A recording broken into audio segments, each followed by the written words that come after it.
একজন মুসলিম হয়ে আমি একদম বাসায় চুপ করে থাকতে পারিনি।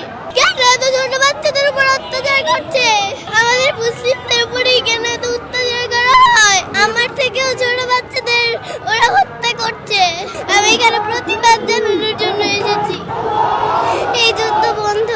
ঘাস লতা পাতা খেয়ে বেঁচে আছে, ওদের কিচ্ছু নেই।